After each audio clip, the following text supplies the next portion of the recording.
We arrived here 14 hours after we left Goma this morning.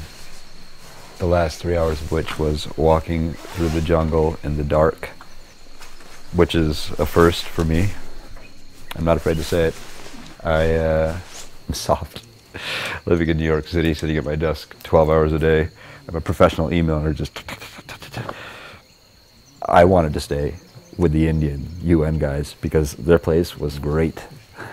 Because I knew there's no way we were going to get there in 90 minutes. And I knew we were going to end up walking through a Congolese jungle at night. And it sucked, but we're here.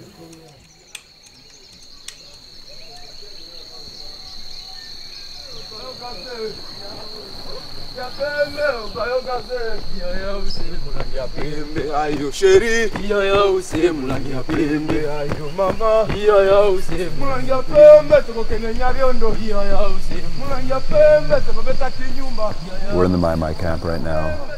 We are way off the grid, deep in the bush. We're so far out here that the UN jurisdiction ended, and then the Congolese government troops, the FARDC, their jurisdiction ended. We encountered some Rwandan rebels going through that area, and after that, it's just bush. But hopefully we're going to meet the general now. We want to interview him and get an understanding of why they're the most political and feared militia in this country. It would be great if we could see the special powers that they have. I want to see them turn themselves into animals. I think that'd be pretty cool. All right. I need Imodium.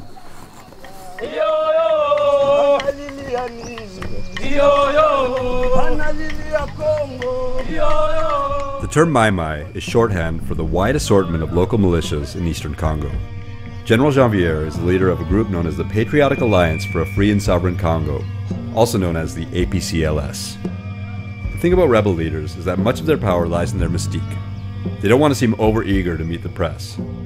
So we had to wait around until the general could carve some time out of his busy schedule to meet with us.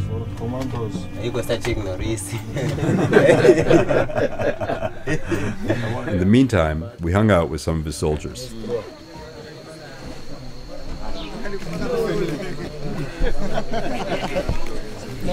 Orab, how many times has he been shot? Ase ushapikiwa masasi sasa hivi mara ngapi? Mingi. On, hizi zote ni masasi, hizi zote ni masasi, hizi zote. Naona hivi kutaka. Who was he fighting when he was shot? Wale waadui yetu tu. Ndio bana. Mnakashu. Banyarwanda. Banyarwanda. Ba ko Banyarwanda ba Hutu na ba Tutsi. Tutsi. When they say Tutsis, it's shorthand for the Rwandan government, who they blame for most of Congo's problems. Onesha mkichwa tena inyo na mshangaza sana ya mkichwa. Ya mkichwa ndio mshangaza kwa mtu anza kula. Ai mstukoma ukufaka na hii. Siwezi. Ile ishakuwa chakula. Does he have a name, the dog? Bobby. Bobby. As they said that Bobby has also battled, either contributed to many fighting. Really? Yeah. But he looks so nice. He just winked at me.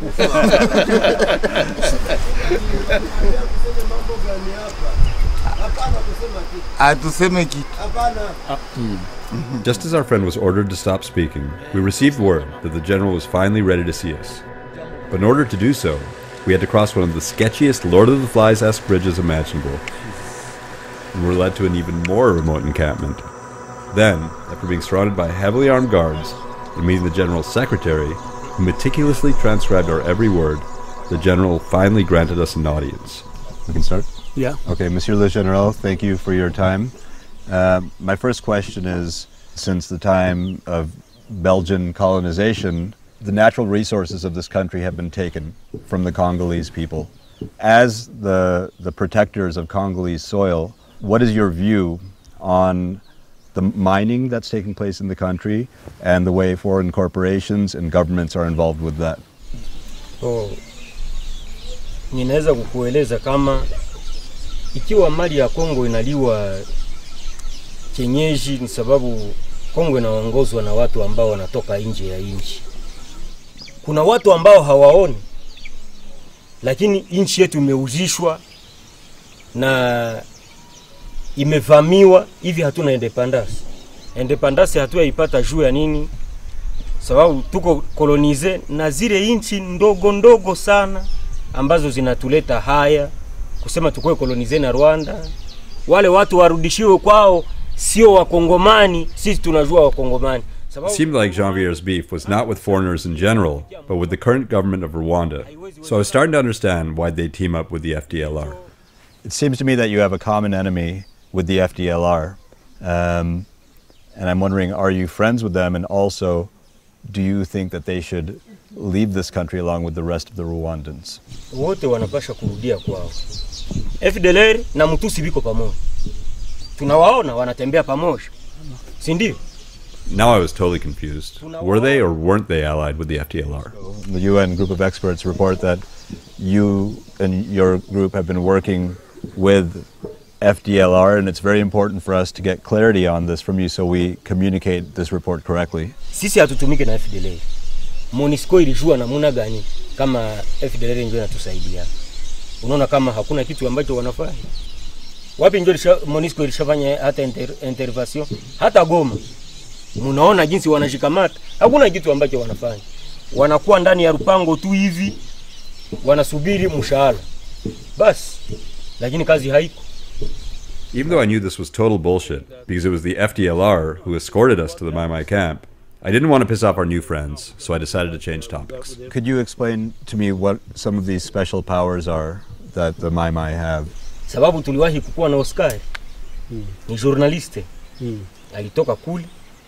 Tuliishi naye hapa kwa major, na naye alipima kufuatilia nguvu zetu nafanyaka, lakini Mungu alimuhima nazo, sababu zaidi wazungu hawajui tena kama Mungu iko. I am a Mzunga, but I'm not white. And I believe in God. Ikiwezekana vile nasema anamuomba Mungu, wakati tutaweza tutakuwa tukiomba Mungu wetu wa wana wa Israeli, wa wana wa Israeli, wa wana wa Israeli, tunaweza kumuonesha yeye, naye amuoneshe wazi kama siku ambayo watakuwa na shida Mungu atamujia amtoshe ndani ya ile shida, sababu nani yeye ndiye anatusaidia. Mungu yeye peke ndio anatuletea kana. Na inakuwa nguvu kamili ya ajabu sana. So the general wouldn't show off his magical powers, but what he did insist on showing us were his prisoners. 2 FARDC soldiers they kidnapped 2 months ago while patrolling the area. This was a remarkably weird, unsettling, and heart of darkness moment. It seems that they're pretty healthy and haven't been abused or beaten. So why are you being nice to them? Ni wakongomani.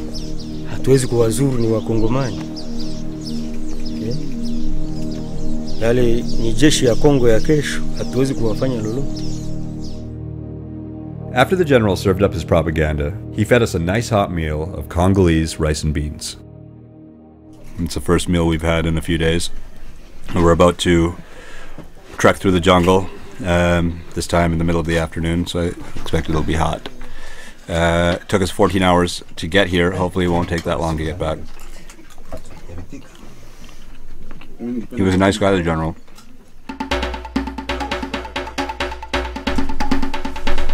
On our trek back, we managed to piss off the creepy FDLR commander. Punde si punde mtaingizana ile eneo unasema eti wameharibisha tena wamefanya hivi, ile mambo sipendi kwesa. Got extorted by our motorcycle guys. What happened? Oh, they're holding out for like a whole lot more money. The UN guys are getting involved. And had our lives threatened by a bunch of locals drunk on 12% beer. But the strangest part of it all was that by this point, after just 1 week in the Congo, all this lunacy seemed completely normal.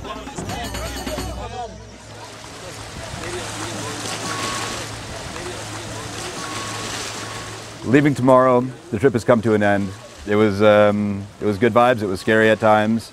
We learned a lot. We had to work hard to get to the story, whether we were going to the mines in Numbi or whether we were trying to meet with General Janvier. It's an incredibly complicated situation and place. There are no easy answers, but how do I end that? There are no easy answers.